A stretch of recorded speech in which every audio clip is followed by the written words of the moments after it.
and let me, and then I'll spotlight Izzy in a moment. All right. Hello, everyone. Thank you. I'm Elena Carruthers, Vice President of Friends of Calligraphy. Thank you for attending this latest in our series featuring some of the most influential lettering artists today. I'm delighted to introduce today's speaker, Izzy Pludwinski, a professional scribe of Latin letters and Hebrew letters, most especially. Izzy began his professional life as a chemistry teacher in New York and became inspired to study the formal Hebrew writing of sacred texts and became a sofer, writing the perfect Torah texts required by Jewish law. The strict requirement of sacred writing later led to more creative and expressive calligraphic forms coming from Izzy's pen. Izzy was one of the scribes of the St. John's Bible, and after the success of his first book, Mastering Hebrew Calligraphy, he recently issued his gorgeous book, The Beauty of the Hebrew Letter. Izzy was featured in the Journal of the Friends of Calligraphy, Alphabet, Volume 49, number 1, in the autumn of 2023. This is the volume. And it's got an article by Karen Ness and an article by Gina Jonas on his book. And Izzy had a brand new baby grandson born just a few hours ago, and I thought I'd let you know that. Anyway, welcome, Izzy.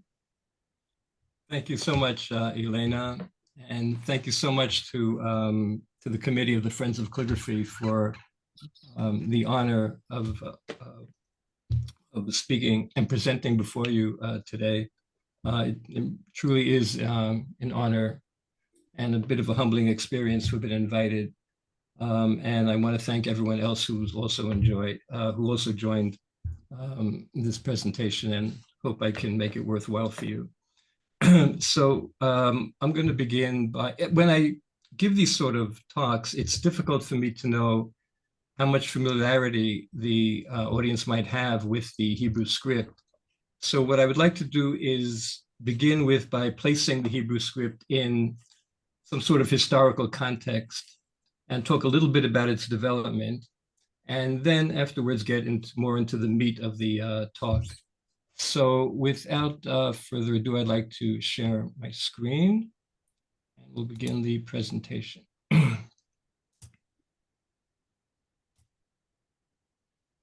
Okay, so hopefully you're all seeing the screen now. Yes. Okay, now, as John Stevens has complained, there are always boxes jumping up in the middle. Okay, so it was good before, but it's not now. Now you cannot see my screen? This is perfect. Thank you.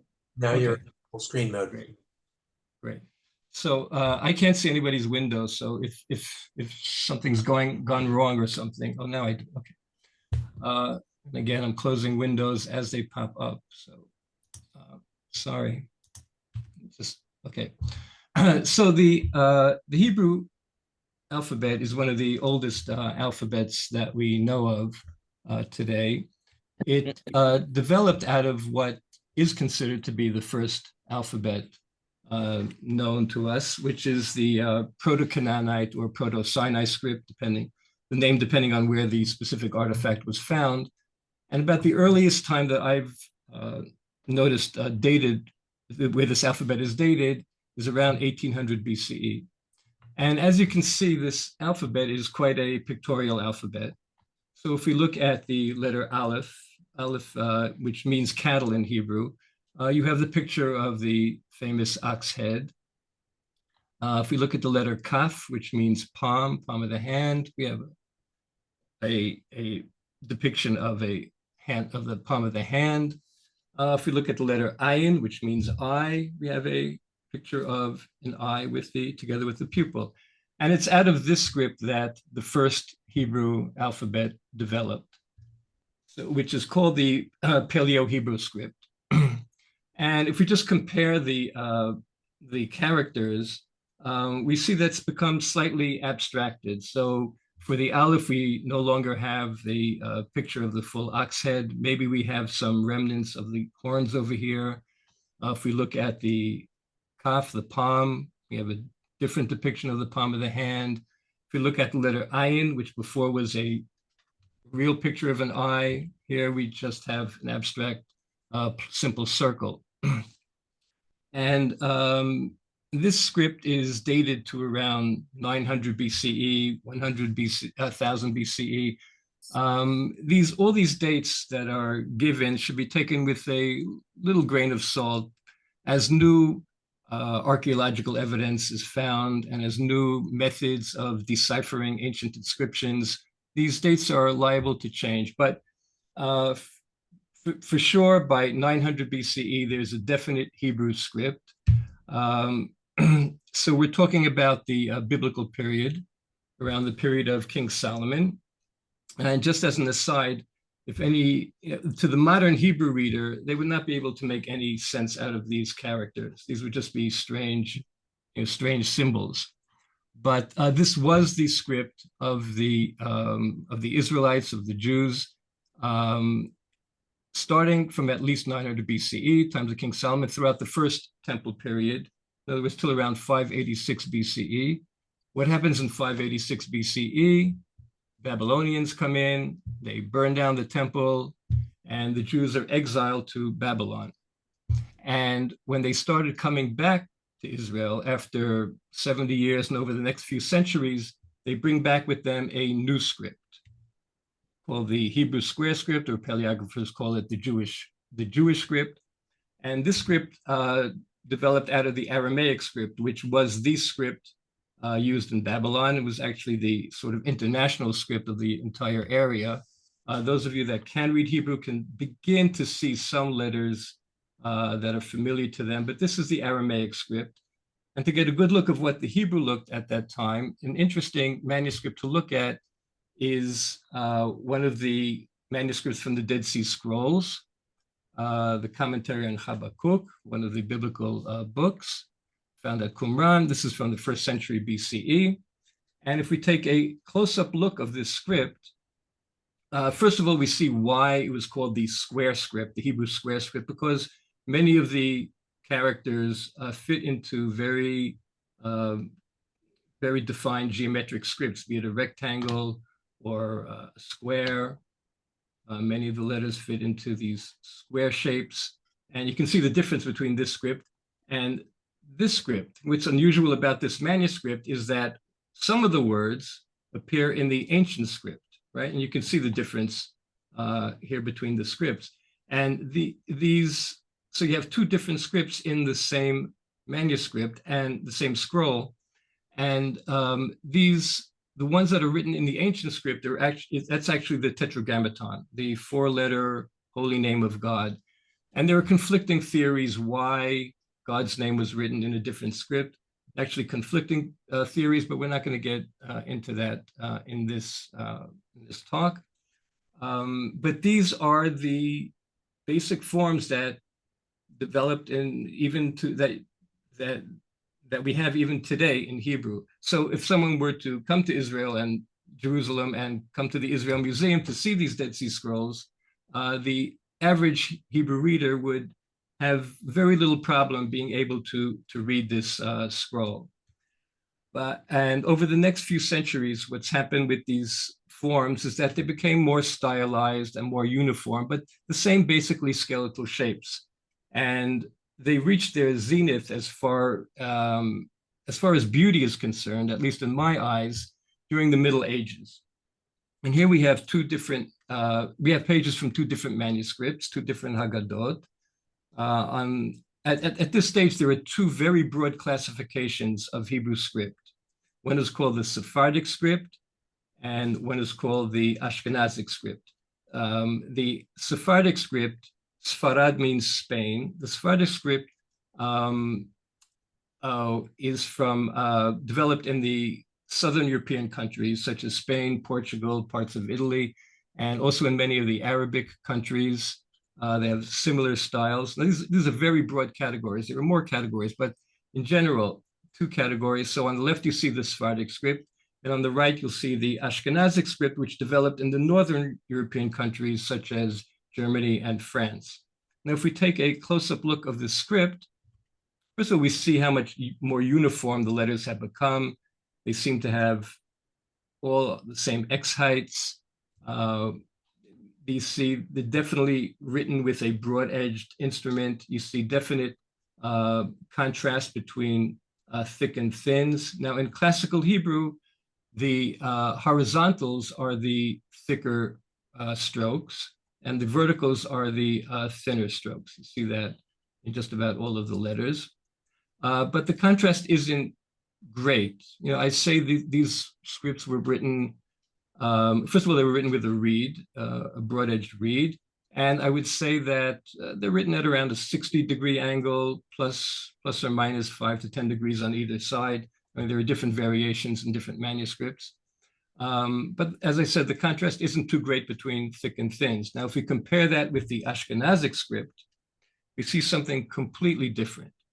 Here you have great contrast between thick and thins. You have actually the thickest possible horizontal stroke that you can get. It's probably written at 90-degree angle. You can see that clearly over here, maybe even greater than 90 degrees. And the thinnest possible vertical stroke. Now, if we take a look at a character, imagine, let's say the scribe is writing this character and he has this very thick roof to the letter. And if we were to come down at this 90-degree angle and have these very thin vertical, whoops, sorry, I wasn't supposed to press on that. And okay, hopefully that will work. If we were to come down with these very, very thin verticals, structurally, architecturally, this would look very unstable, very weak. How could these very thins, hold up this very, very heavy roof? So what the scribe did here is simply change the pen angle when he's making the legs to these letters and forming these very nice diamond shapes or lozenge shapes to the legs. And that's one of the characteristics of this Ashkenazic script, these diamond-shaped legs. You see the script is a lot more complex than the Sephardic script that we saw beforehand. First of all, just looking at the legs, again, you have these complex legs here, whereas in the Sephardic script, you just have simple verticals coming down. You also see in the beginning of many of the strokes, you have this sort of curved beginning stroke, which is either done with the tip of the quill. These are written with a quill, with the feathers of a bird. And you also see that the heads of the letters they're not simple horizontals, but there's a second stroke added coming down here. So, and you also have these sort of strokes, which are not so easy to make for a calligrapher or a scribe. These heads of the lamed, which is the only ascender in the Hebrew alphabet. So I would say the Ashkenazi script is probably the hardest script for a calligrapher to learn. Just as another point, just to compare, as I said, in Hebrew you have thicker horizontals and thinner verticals. This is obviously the opposite of what you find in classical Latin letter forms, where you have the thin horizontals and thick verticals. So you have that issue. I'm talking now from a designer's point of view, trying to put these two scripts together. So you have one type of clash, I would say. And also, when Hebrew is written a little quicker, there's a natural lean to the letters. Remember, Hebrew is written from right to left. So the letters have this forward lean to the left. And of course, in Latin, certainly in the Latin italic script, you have the lean going to the right. So a designer trying to use classical letter forms and put together Hebrew and English or any Latin letter form together on one page, it's quite a challenge. And of course, there are different ways to get around it, but using classical forms, it's a challenge and quite a bit of a headache. You have to really work hard to get those two to work. And from here, I'm going to jump already to the modern period. This is probably one of the most popular fonts used in Hebrew, called the David font. It was designed by Ismar David, who many of you may have known. A top-class calligrapher, typographer, book designer, and lettering artist. So just to close up a few points. So Hebrew consists of 22 letters. All the letters are consonants, meaning there are no vowels. So technically, Hebrew is considered an adjab and not a true alphabet. Alphabets are defined as also having vowels as part of their characters. It's actually 22 plus 5, because 5 of the letters receive a different form when they appear at the end of a word, as opposed to in the middle of a word. And the paleographic reasons given for this is that, I mean, let's just look at this pair over here. If the scribe is making this stroke and then coming down here, so the scribe, what paleographers are saying is that the scribe would then, if he has a next letter, he would sweep the quill, sweep the pen to the left in order to get to the next letter. Whereas if the letter appears at the end of a word, obviously there's no reason to sweep to the left, and therefore here you have the base stroke, and here you just ends as a descender, and you have that with all the other, well, 4 out of the 5 of the other forms. And I think this is all I really want to talk about regarding the development of Hebrew. It's a bit of a superficial survey, but hopefully it serves some type of purpose. Now, running parallel to this description, let's call it the historical paleographic description of the development of Hebrew, we have a completely different tradition going on. We'll call it the rabbinic tradition, the mystical tradition, the midrashic tradition, the Kabbalistic tradition. And in this tradition, the letters did not develop, they did not evolve at a certain point of time, be it 400 BC or 500 BC. These letters were actually created before the material world was created. There's a saying in the Zohar, which is the canonical book of Kabbalah, that 2,000 years before the creation of the world, whatever that could possibly mean, 2,000 years before the creation of the world, what is God doing? God is looking at and playing with the letters. So in this tradition, the letters are not some arbitrary form that represent a certain sound or a certain consonant, but rather they're considered to be pockets of energy. And every small detail in the shape of the letter, and there is meaning in the names of the letters, the sounds the letters make, and even the numerological equivalent of each letter. There's a whole numerological system. Each of these are seeped with meaning, and it's with this energy that the material world was created. So these are very mystical ideas, but I'm only mentioning them because it's this that actually drew me. These strange ideas is what actually drew me into the Hebrew letter and got me involved in this whole world. And it started, the story goes that I was one day sitting in the back of the synagogue. We're talking about the late 70s. And I guess I was a little bored with either the prayer service or the rabbi's sermon. And my mind is wandering, my eyes are wandering. And I noticed on the bulletin board, there's this huge poster with an enlarged picture of this letter, letter Yud, which is the 10th letter of the Hebrew alphabet.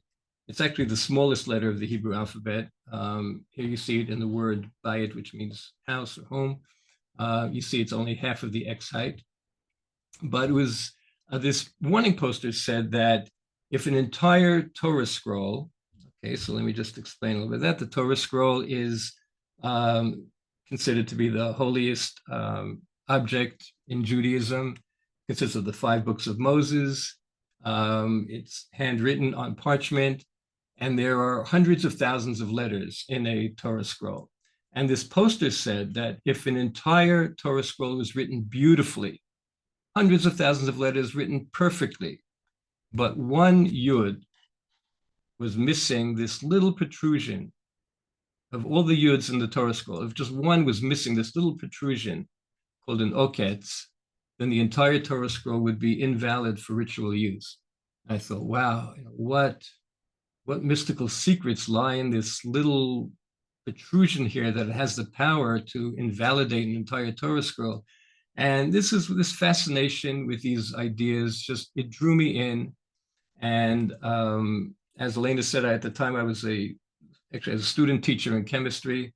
And a couple of years later, I decided that I'm going to study to become a religious scribe. So I want to take a little sidetrack here and talk a little bit about this profession of the Hebrew scribe. Excuse me. So a Hebrew scribe, a religious scribe, is called a sofer stam. Sofer means scribe, also means author, but literally it means someone who counts, sofer. And stam is an acronym for Sefer Torah, Tefillin, and Mezuzah. Sorry, someone again entered the waiting room and I got another window popping up in the middle. So I'll talk a little bit about these things, just explain what they are. So Sefer Torah, the Torah scroll, as I said, it's the most sacred object in Judaism. It's written on parchment. It's found in the synagogue. It's in the ark. It's brought out to be read from publicly on the Sabbath and twice during the week.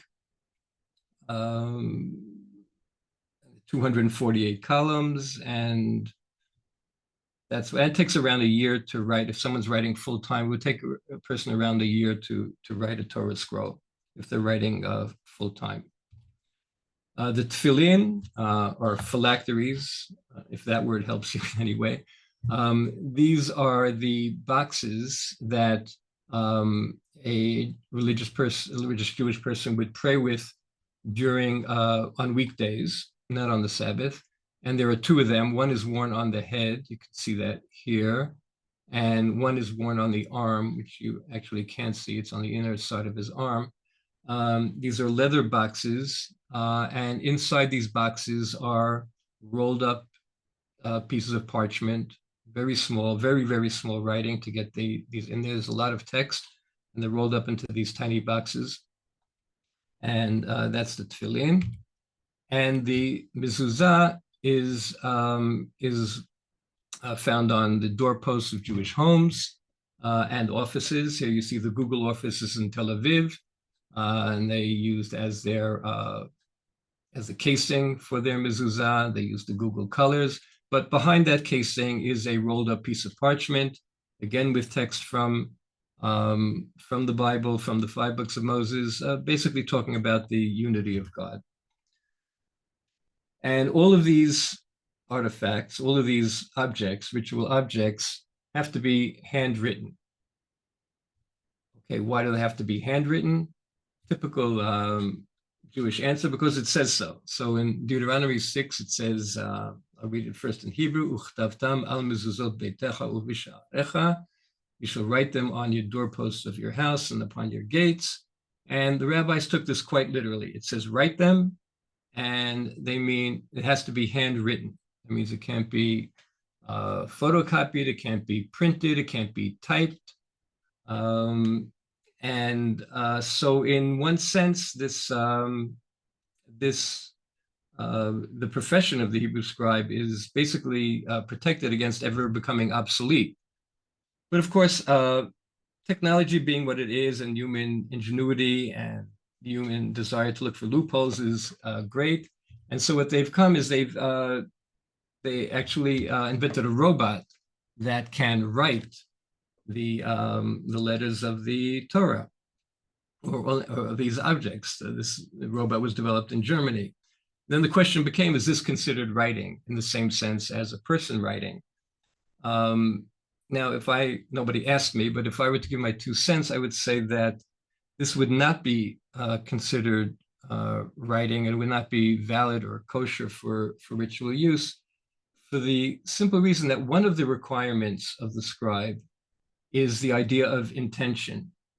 In other words, the scribe must write everything that he does, she does, for with the intent of writing that specific thing, and he has to say it out loud.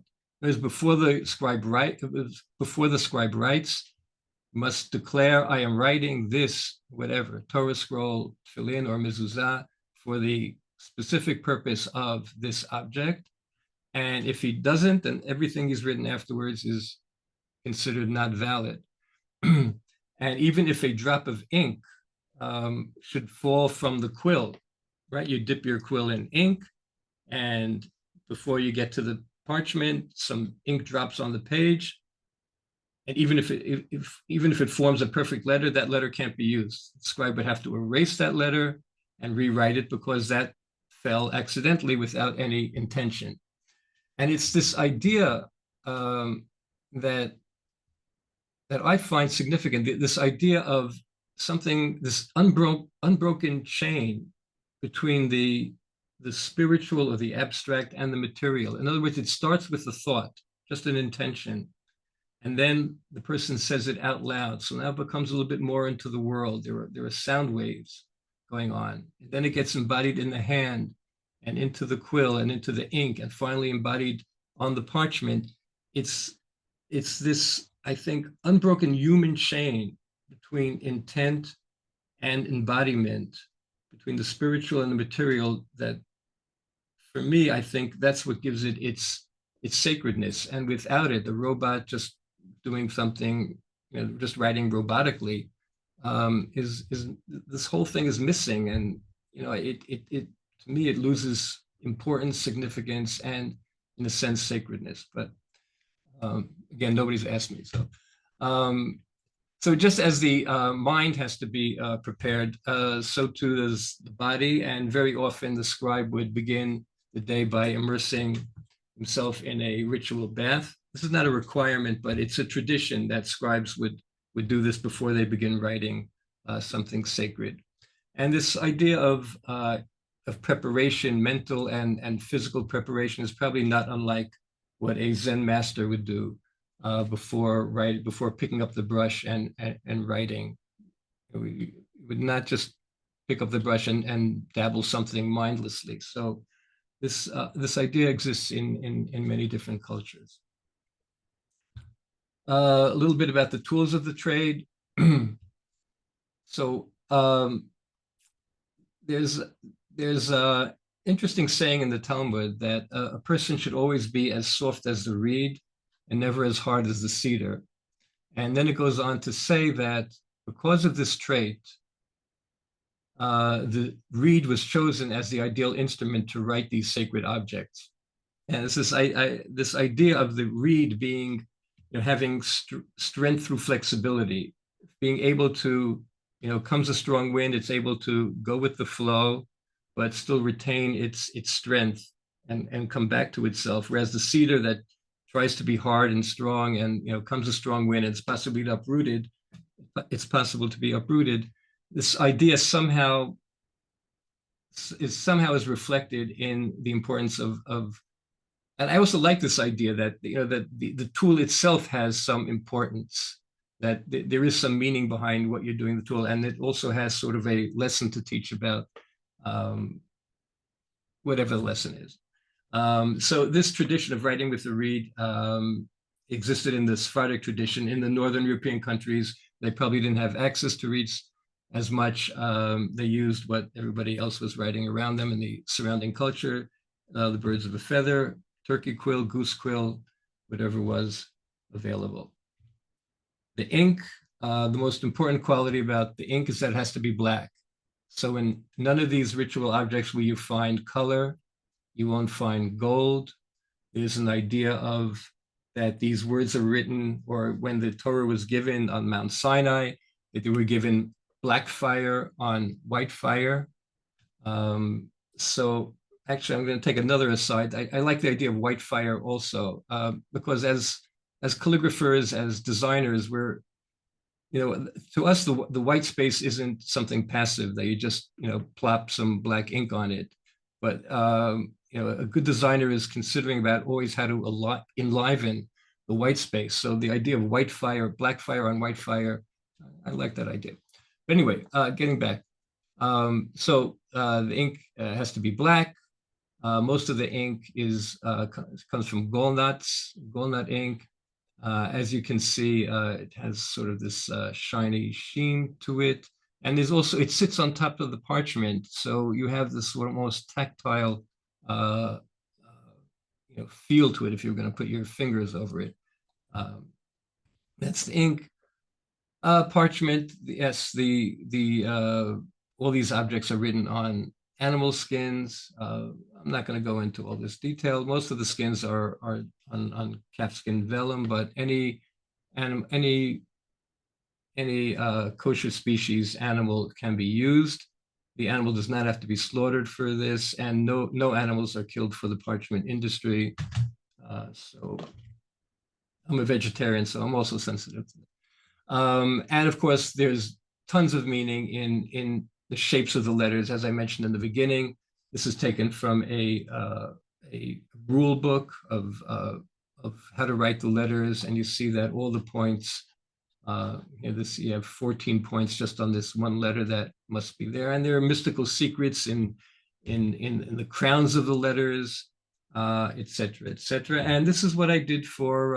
So I went to study this, and this is what I did for a couple of years. This is a Megillah that I wrote. I'm just going to show the texture of what these letters look like. There's a close-up of that Megillah, the scroll of Esther.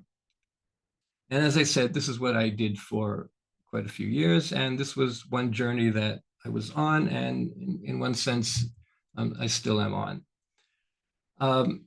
Then came something in the 1980s, in the 1980s. There's something called the Israel Calligraphy Society, which was a subdivision of the Israel Bibliophiles. And I was invited to attend one of these meetings, and through a bizarre series of coincidence or events, I somehow became the librarian of this Israeli Calligraphy Society. And for the first time, I'm exposed to what calligraphers are doing internationally. I see all these journals and these books, and I'm just wowed. I'm seeing works like this by Ewan Reese, works by Alice, and I'm just bowled over. I'm Arthur Baker. I mean, these are things that were completely new to me. And I was seeing the freedom and the expressiveness in what calligraphers are doing with these Latin forms,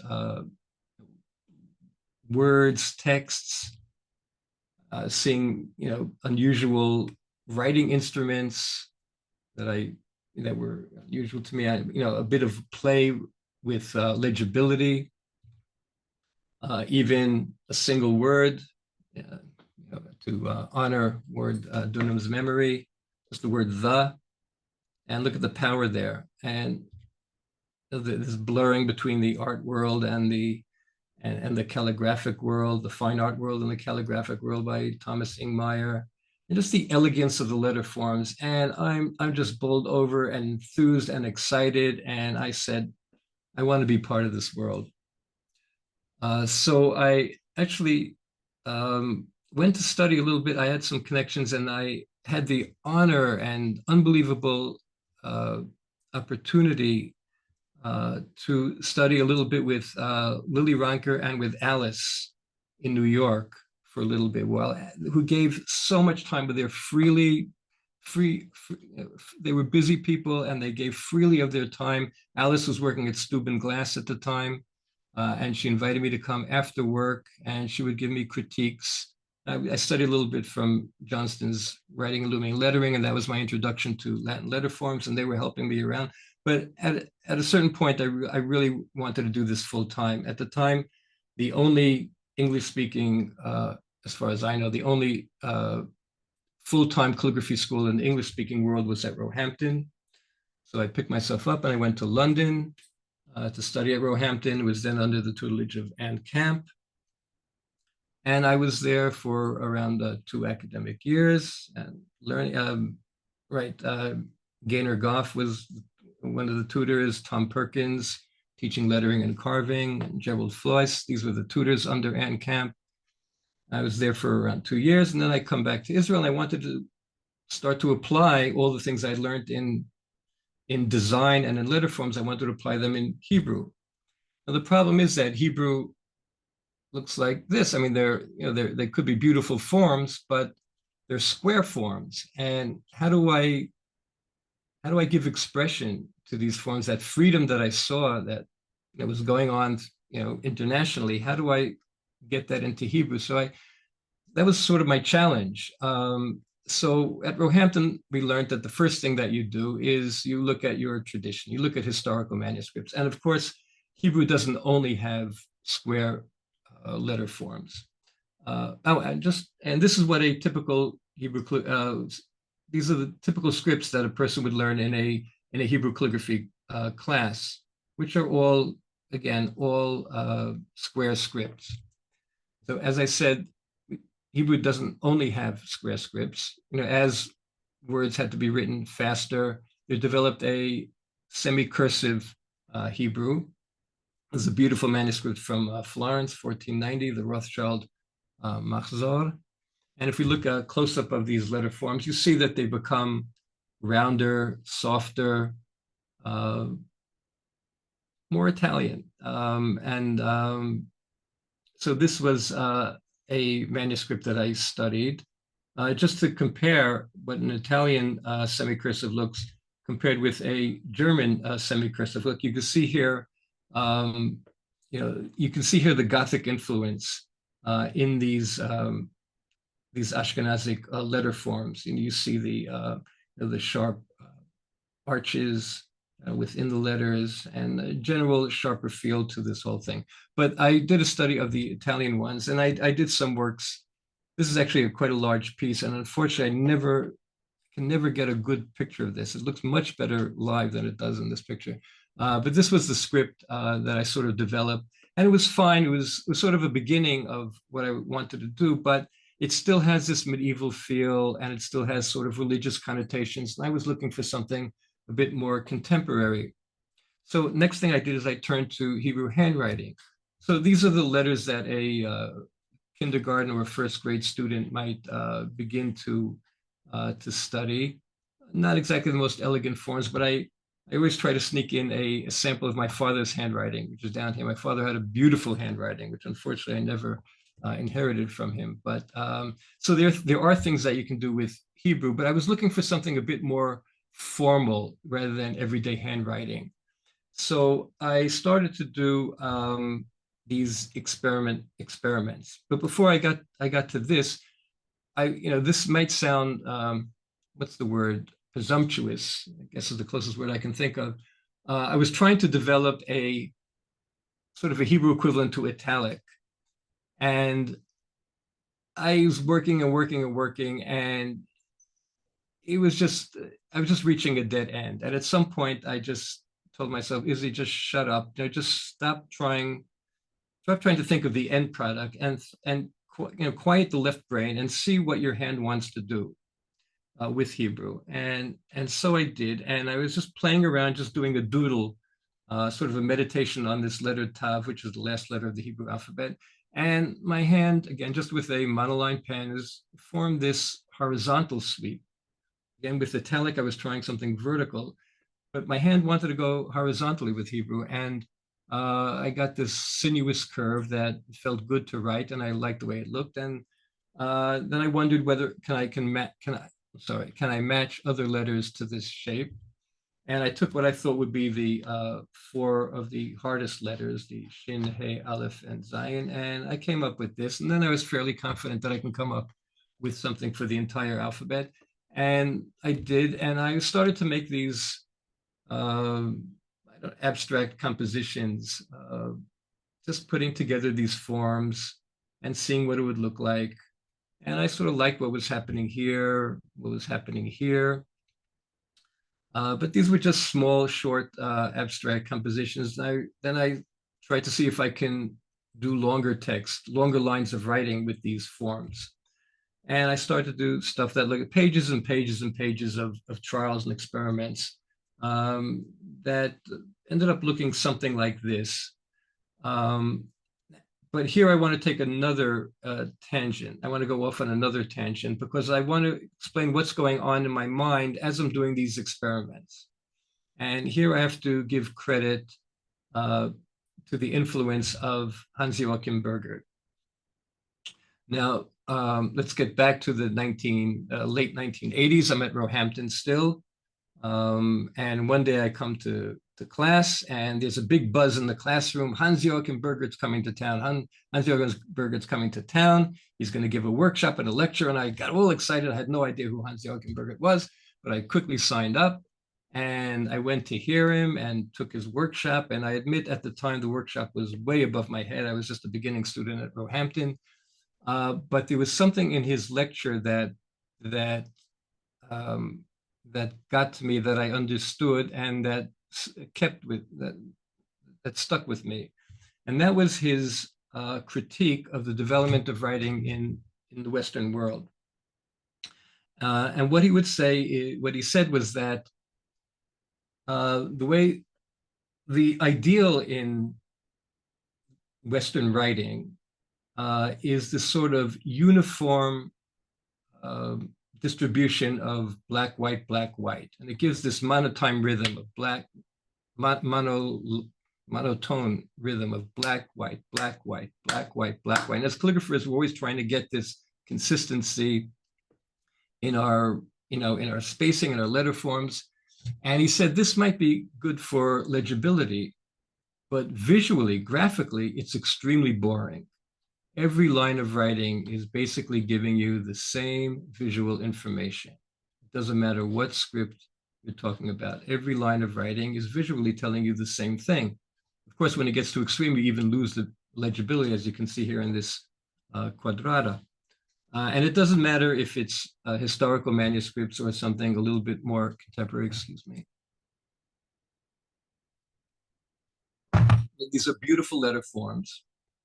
But again, each line of writing is giving you the same visual information.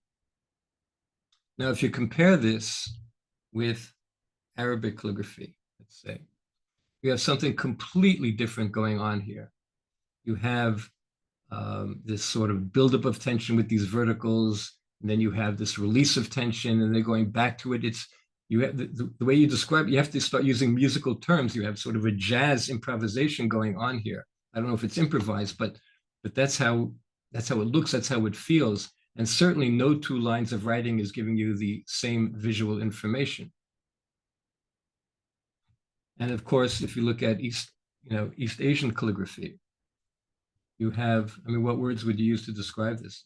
Dance. The characters are dancing, and certainly no two columns are giving you the same visual information.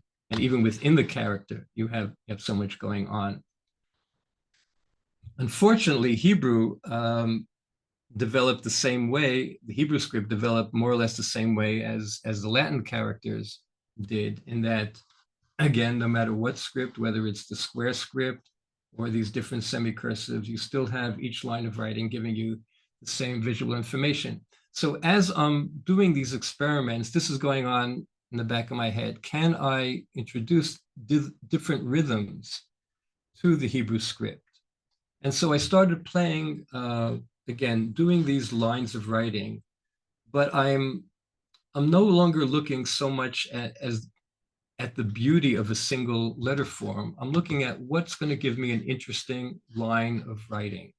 And I'm switching around letter forms, sometimes using square letter forms, sometimes handwriting letter forms, sometimes semicursive letter forms, and just seeing what would go together that would have some unity about it, but yes, yet some diversity, so that each line of writing won't give you the same. I could take time out and just show some examples of switching letters around, but I think it would get a bit too technical and I don't want to get bogged down. But anyway, I'm doing this, I'm doing lines, and this doesn't look right. This looks like, no, this looks like one of the early experiments, and I'm trying to do some sort of get some form of italic, and here things are looking the same. But getting back to, this is more what I'm trying to do again, thinking of Burgert's critique. And so I got more or less this stage, and I was getting there. I was sort of getting satisfied with what was happening. And it was fun writing these things, because I would just let my hand go, as far as it wanted to go, and get into other letters and have interplay of different letter forms. But at some point, I had a feeling that I can do something a little bit more practical with this. It had potential for something more practical. So I decided to curtail these wilder strokes. And again, more and more experiments. And I got to something that looked like this at one stage. And I'm looking at it and I'm saying, okay, these are interesting, or they have potential for being interesting, but it was no longer fun anymore to write them, because I just couldn't let my hand go. I had to curtail my hand. And that's when the idea of, well, if it looks interesting, but it's not fun to write, why not think of a font? Why not think of a digital font, which I'd never, thought of before and never done before, but it seemed to just follow naturally out of these experiments. And so that's what I did. I started to scan these letter forms into a font program. Now, for those of you that design fonts out there, you're probably smirking or laughing at, because this looks ridiculous. I mean, there are so many control points going on here, and the curves are not cleaned up, and you have strange shape going on here, which look okay.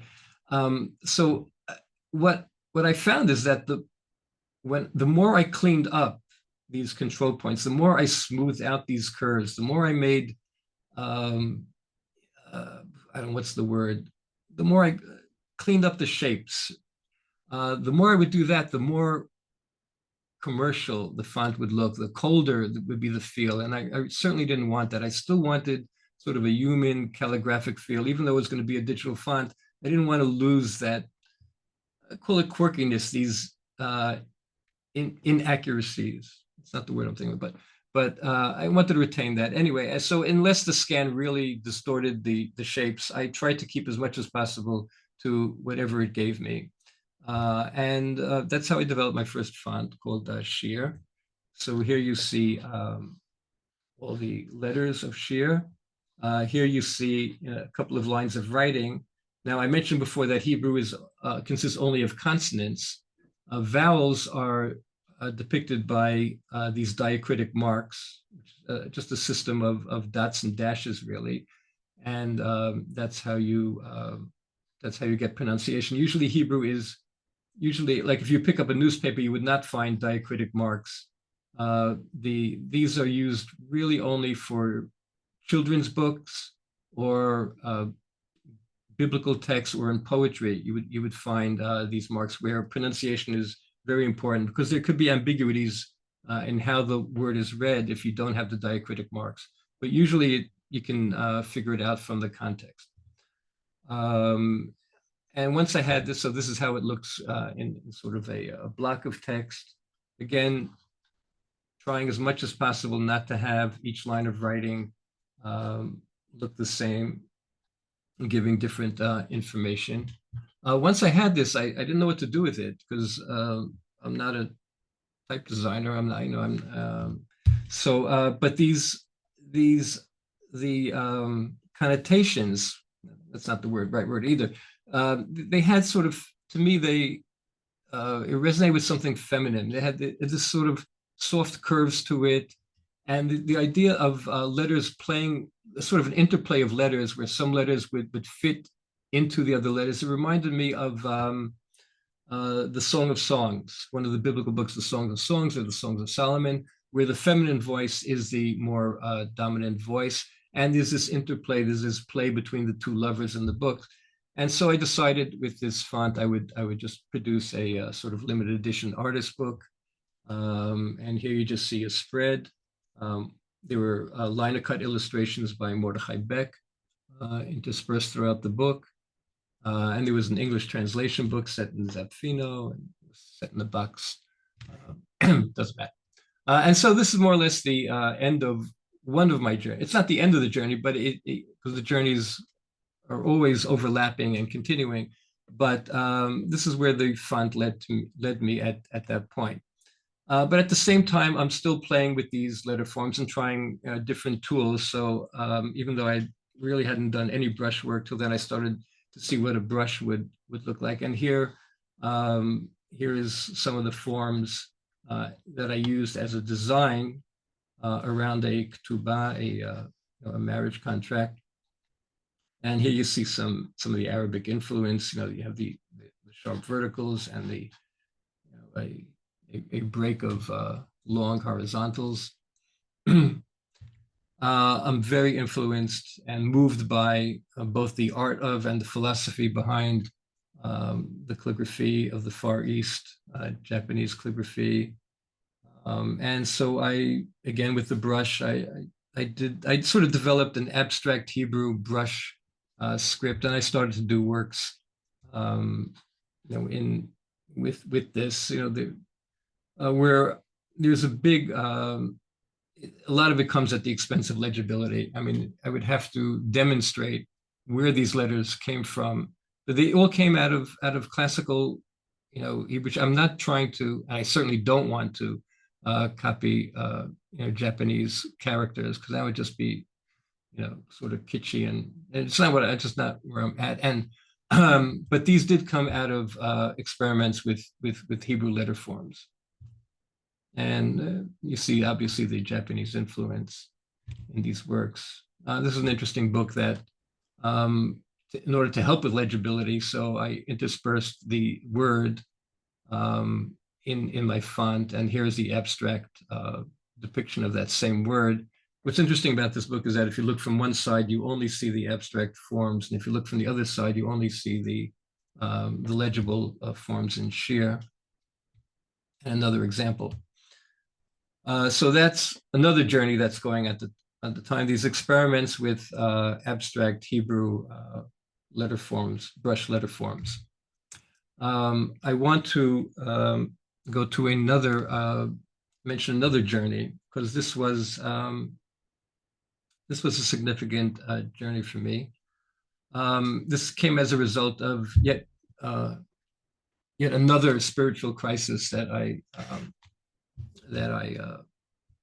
went through. This crisis happened as a result of losing faith in the ability of text to deeply transform a person. The example I give is that a person could be in the study hall. Judaism is very, very text-centered. It's an ideal to study text as much as possible, and there are study halls called yeshivot that are dedicated to full-time study of sacred texts. But you can be in the study hall, just to give an example, and study something like that saying that I quoted before: a person should always be as soft as the reed and never as hard as the cedar. And you could say, okay, it says I should always be that. Okay, I'll be that, and I'll try to be that, and I'll go around thinking I'm cool and going with the flow and everything. And then one day you're standing in line at the supermarket, and someone cuts in front of you, and now you become hard. You become as hard as the cedar. And I felt this is because all this learning that one's doing in the study hall is all from the neck up. I mean, it's from the neck up, and it's not embodied. And at the same time, I was doing Tai Chi. And in Tai Chi, there's this form called push hands, where you're working with a partner. And you have your hand on the partner's chest. You're in a fixed position. You have your hand on the partner's chest, and you're trying to find the partner's center of gravity and push him off with gentle movements, push him off his center. But at the same time, he has his hand on your chest, and he's trying to push you off. And the instinctive reaction when someone's trying to push you is, you're not going to push me, and you become hard. No, you're not going to push me. And the irony is, the harder you become, the easier it is to push you off. So you have to really, really, really learn to become, in your body, in your guts, and everything, as soft as a reed. And this, I felt, was a much more deeper way to transform oneself. It was more interesting to me.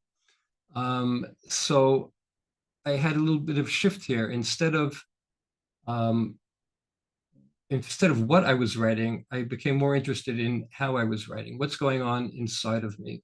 What's going on in my breath? What's going on in my body, in tension? You know, where are tensions? How can I let go of tensions? And also a matter of ego. And at the same time, I'm doing readings on Zen calligraphy, which really has to do with, again, I'm not a speaker for Zen calligraphy. I don't claim to know anything, but I read stuff, and some stuff comes out and speaks to me.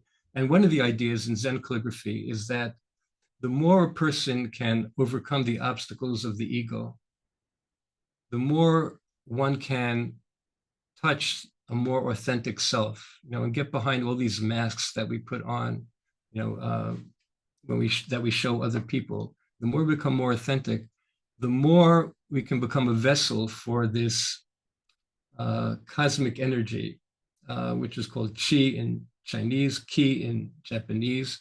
The more this energy can flow through you and through your mind, through your body, again, through your hand to the brush, to the ink, and finally to the paper. And it's this energy, that's what determines what is good calligraphy, what is strong calligraphy, what's meaningful calligraphy. And this idea really, really spoke to me. And calligraphy became for me, I started to use calligraphy as meditation. And as Jen over there knows, I gave a workshop in this at Sonoma at one of the international conferences. And I started to do these meditational works again after going through a certain type of meditative process. I would take simple words like this word hineni, I am present, and with a large brush do these works. Infinity, Ein Sof. I did these meditational columns. And this is another journey that I still touch upon and try to get back to as I'm entering other journeys. And it's been a wonderful ride. And that's what I love about our craft and art of calligraphy, that it just opens so many venues, and it's taken to so many geographical places, so many places spiritually. And it's been a thrill, and I hope it continues, and I hope you guys out there are also having the same thrill. So this is sort of the end of this part of the presentation. Now, Elena, do we have any time left where I can just quickly flip through my book? You tell me. Yes, of Elena? course. Pardon? Yes, that Yeah, would be. okay. So, okay, I'll quickly do it, and if I run out of time, you just stop me. So sorry, let me get back. Let me stop the share. Yeah, I should have stopped that share when I was talking to you there. Okay, so I am going to, with your permission, just show you this book that I came out with. Obviously, I'm not the only person dabbling in Hebrew calligraphy. There are many great Hebrew calligraphers and Hebrew lettering artists out there. And whereas Latin calligraphy is showcased so much, there are books and journals, and you find the same thing in Far Eastern calligraphy. There's so much exhibitions and books about Chinese calligraphy, Japanese calligraphy, Korean calligraphy, Arabic calligraphy, Islamic calligraphy is well known. And Hebrew, I felt, was sort of being left out. And I really wanted to showcase Hebrew, the beauty of the Hebrew letter. So I'm going to, so I came out with this book, Beauty of the Hebrew Letter, and let me just turn this on and see if I automatically, yes, okay, good. So, sorry, let's get this, and okay, that looks right. So this is the book. This is produced by Brandeis University Press. And they really did a really nice job. I'm really proud of it and excited about the book. You can't tell here, but the letters, it's raised lettering over here. And they did a beautiful job on the cover. where they even embossed one of the alphabets onto the cover. I'm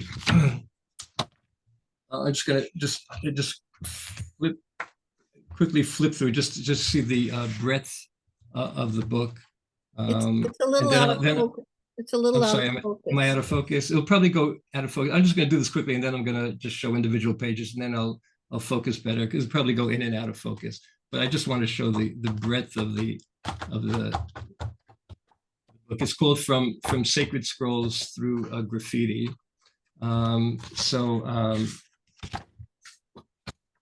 Just through the. Let me see if I can focus a little bit better now. Yeah, in order to get everything in, it's a bit well, it's not that sharp, but I'll just tell you so after I wrote a little preface.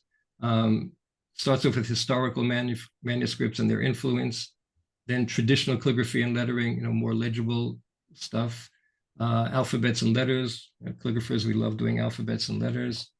Stretching the boundaries, where I talked about, where I showed more experimental works, street and fine art, including graffiti, and then ending up with sacred writing, which I talked a little bit about at the beginning of the lecture. So let's see. So historical manuscripts and their influence. If I get out of focus or I go off the page, just tell me. So I started with I showed in the beginning the Paleo-Hebrew script. So there have been artworks, calligraphic works that have been done. This is rubbing. This looks like Japanese, but these are actually the original Paleo-Hebrew forms.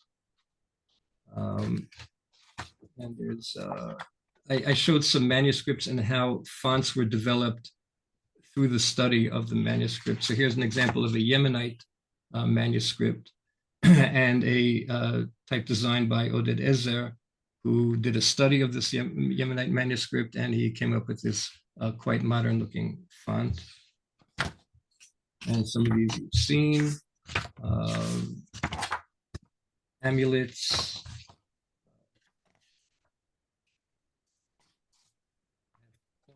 There are coins in here.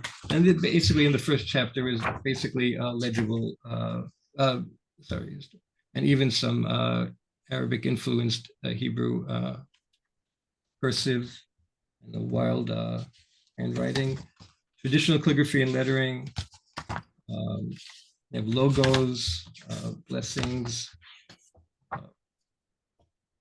end papers, some book covers, book designs, coins.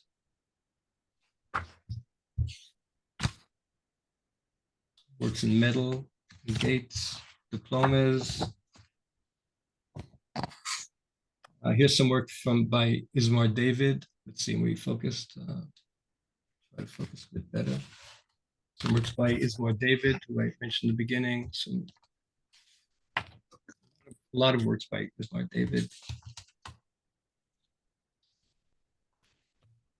And Willy Ronker. And some nice artwork, some work on handwriting. Some carvings on buildings, some street signs, funky writing on buildings. Work by Karen S. Hi, Karen, if you're still there. And I snuck in some of my own work. And then we get to alphabets and letters, and we have some wild stuff there. Some crazy alphabets by Josh Baum. It's scary to mention names because I know I'm going to be leaving out a lot of names if they're attending. Ben Shahn, who of course deserves credit. He's probably the first one to use the Hebrew letter as a visual graphic composition where, I mean, there's nothing here to read. There's no words here. It's just taking Hebrew and with his creative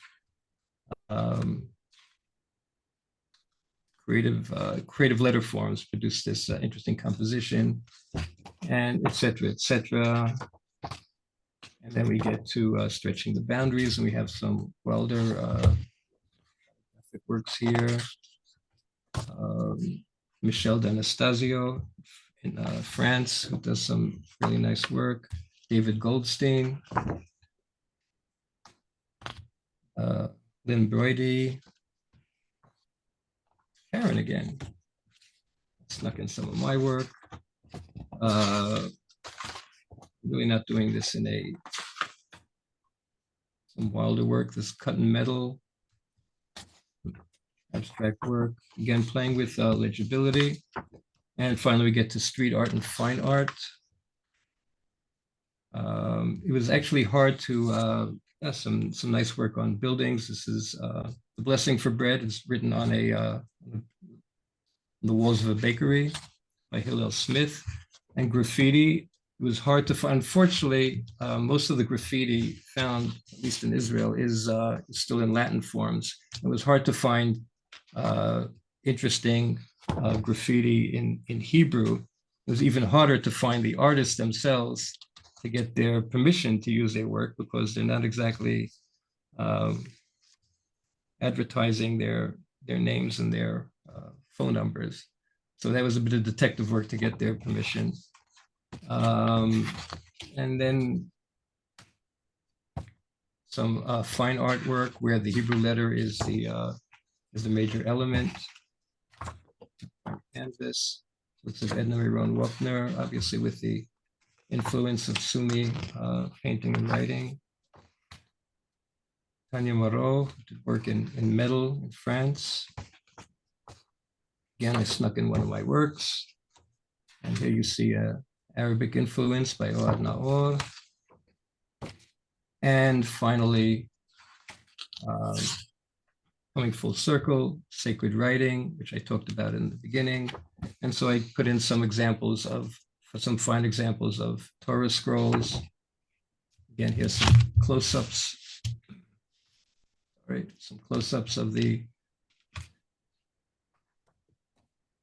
tefillin and the mezuzah. And again, I snuck in a work of mine, Scroll of Esther. And that's it. That's the end. Ended with a glossary, and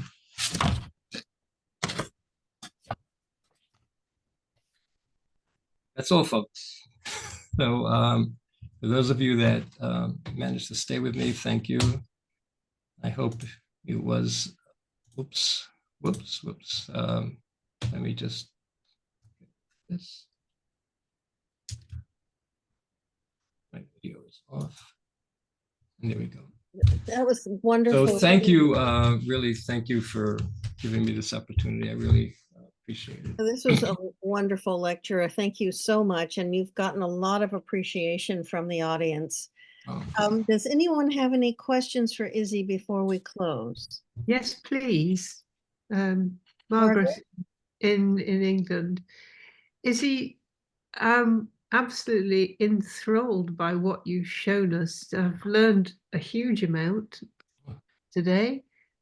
But what I wanted to ask you was how your more, well, as you described it, wild efforts with lettering in Hebrew is received by the people who see it. Because in the UK, tradition is very much approved of legibility. You've been here, you've studied with Anne Camp, and with tutors I know well too. But when you try to do something that's a bit off the wall, as you understand it, different, right? The only reaction you often get is, yes, but I can't read it. I just wondered if you had the same problem. I certainly get the looks of people who say I can't read it. First of all, not a lot of people see my work. That's one thing. The people who do come to the studio, yeah, the reaction is well, when they first see it's almost like first seeing my last name, Pludwinski. They look at it, and I can't, what is that? And I say, just look at it. It's, it's hard to mispronounce. And the same thing here. When I actually have them look at it, they can start to, notice, pick out a letter. Usually, I should say one thing. Usually, when I'm doing the texts that are very well known, then I feel I have much more permission or just flexibility to go wilder, because first of all, to just write a known text, just to write it legible, very legible. I mean, then the question comes, what really is the job of the calligrapher? Because if it's legibility and even beauty of letter, there are fonts out there, and their reaction is, well, I can just print out this thing. So and text, as they have two types of content. They have their literal content, and then there's the emotional content. And I think one of the things that the calligrapher can contribute to the world is passing over this emotional content that we feel about the text that we're writing. So I realize I'm not answering your question, but usually they get a kick out of it. I mean, if they can, again, because the texts are usually better known, if they can just pick out a word or a couple of letters here and there, and they can make it out, then they get this huge smile on their face, and they seem to enjoy the challenge of figuring out the letters. But yeah, I'm sure there are people who would just think I'm crazy and don't do it. Doesn't speak to them. It doesn't speak to everybody, and I realize that. But well, it speaks I a lot gotta. to me. I enjoyed it very much, and I loved that you'd seen the power and the influence of Bergert and the way he approached things. That's what revolutionized a lot of my work, and also through Thomas Ingmeier. Right. And I think it was on one of the FOC talks where Thomas said, does it really matter if it's not legible, if it's interesting to look at, and it leads you on a journey through the paper or the canvas on which it's written? Does it really matter if you can't understand it? It's how you react to it emotionally, which is what you were saying before. Right. I think it's a balance, because what Ingmeier would also say is, well, why not just write abstract marks? Why not just do mark making? Yeah. Why the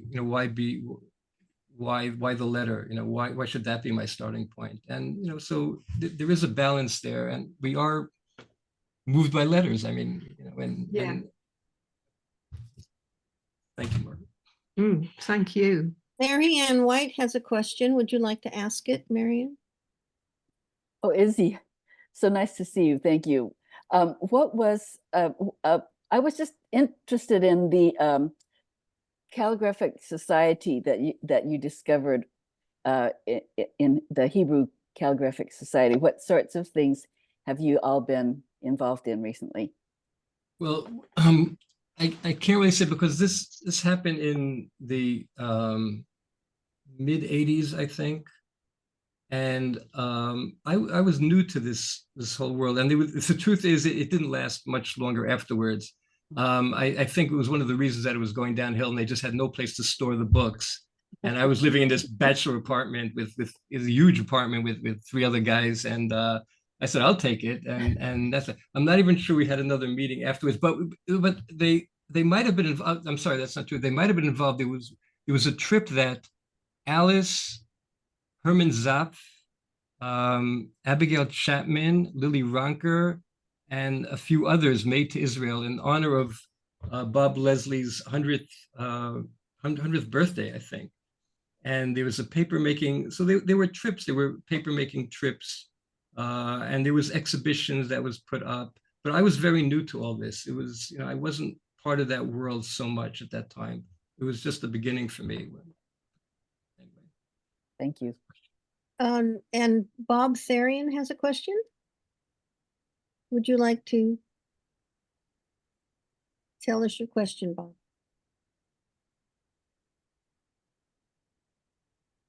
The question was the shin with the numbered callouts, or I think that's what it says. Do you have info on those numbers? I'm sorry. I didn't don't- catch. I don't understand the question, so I'm, AC, this is Karen. You had one of the images that had a shin from the Torah script, and it talked about all the various points that are so specific and Right. correct that you need to do. Bob's question Right. is about that. So what's the question? I heard the beginning. I didn't hear the question itself, the end. About if you could talk about all those various points in the shin. Well, we get to a very legal discussion. I'll mention one point, just because it has a sort of teaching about it. One of the things that it came to a point at the bottom, which is unique to that script, because usually there's a rounded bottom. This is hard to talk in air, and I don't know if anybody's following, but the thing, it comes to one point at the end, and there are three letters that come to one point in the end, and those are the letters of falsehood. The word sheker, shin, kuf, and resh, and the words of truth have they all have two legs to stand on. So there's this teaching that falsehood is eventually won't have a leg to stand on, and it'll topple over. And there's this sort of hope and hope that truth will be more stable and more everlasting. But that's just one of the points. I would have to bring out the book and start studying with you, online, and we can do that separately, Karen. I'm happy to do that. anyone else? Yes, Lisa has a question, and if you can unmute yourself, Lisa, and ask. Yes. Hi, Izzy. I don't know if Hi, you remember, Lisa. I studied with you a long time ago. Right.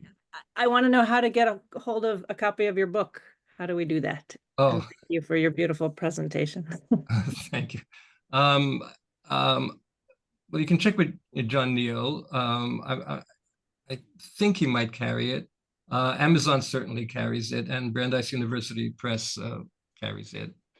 And if you ever make it to Israel, I'd be happy to sign it and do a little calligraphic inscription for you. Awesome. Okay. Joanna Humrichhausen Humrichhausen has raised her hand. Hello, hello, Izzy. Somebody asked in the chat earlier, and I want to echo this question as well. Hi, John. So there's this sort of like, when we're talking about creative and playful letters, I've been thinking a lot about Ben Shahn recently, and I know I see a lot of Roman alphabet calligraphers playing with his script, and I haven't seen his Hebrew stuff have as much traction. And I'm curious sort of what your sense is there, because he did a lot of it, and he wrote about it a lot too. Right. I haven't seen. Let's put it. I haven't seen a workshop on Ben Shahn's Hebrew letters. Let's do that. I did show it when after I took Brody's wrong letter course, and I gave a weird Hebrew letter course, and Ben Shahn was certainly one of the samples I showed. I haven't seen calligraphers picking up on it, but we're getting there. Calligraphy and calligraphers, and it's amazing. It's not only in Hebrew, just worldwide. If someone would ask me 15, 20 years ago, where's calligraphy just seemed dead. The guilds were ending and nothing much was going on, and all of a sudden there's this revival of interest in calligraphy. So there's a whole generation now of new calligraphers coming up, and there will be workshops and there'll be creative stuff going on. It's in its I wouldn't say infant stages, but it's in early stages, and I think this stuff will get out there. Do you have any online workshops available? No, no. I teach one-to-one online, but I haven't done courses. Okay. So if someone wants to contact you, how do they do that? Email, Instagram, Facebook. Maybe we can. I don't know how to post my email up now, but I can give you my email. People can contact you, or I don't know how to write on this thing. Is there a chat? Can I put on a chat? I don't know. Yeah, you can if you want. But you also have a website. So Right. people can find you through your website, correct? Right. Impwriter.com. Well, I'll just put in, or should I put it in, or should I Sure, type it in? sure. I don't know.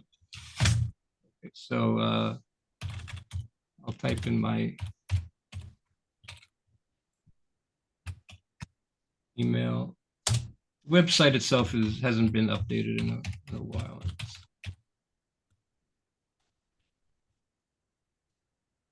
Great, Karen, thank no, Karen, delete that. I don't want the Gmail one. I don't get to see all the Gmails. So that first one is the better one. Izzy@impwriter.com. It's okay, Karen.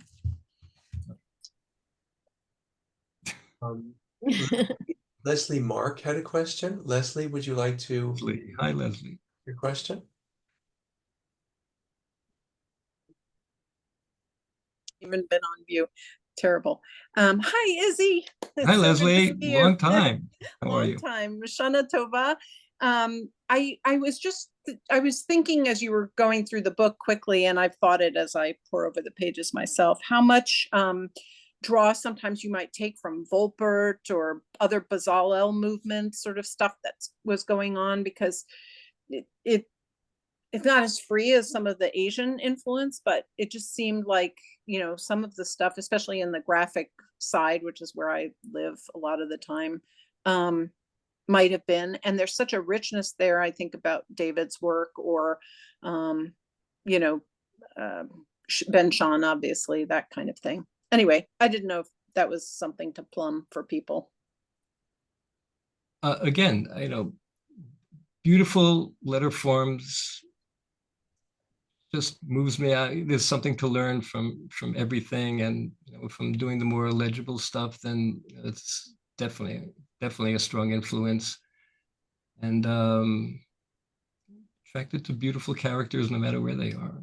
So I mean, the people you mentioned, they're great people, they're great designers, and there's a lot to study there. Yeah, thank you, Leslie. Good point. Thank you so much, Izzy. Okay. Happy Thank New you, Year. everyone. Really, I appreciate this opportunity. It's really a joy to talk about this stuff and to have people who want to listen to it. So Yeah, I hope it was interesting enough. And it's been great. maybe you all be well. Maybe all we have peace and everything. Thank you. Okay. Thank you. Thank you. Thank you, Izzy. Okay. Thank you. Bless you all. Bye, Bye-bye. everyone. You, Shana Bye. Tova. Very much.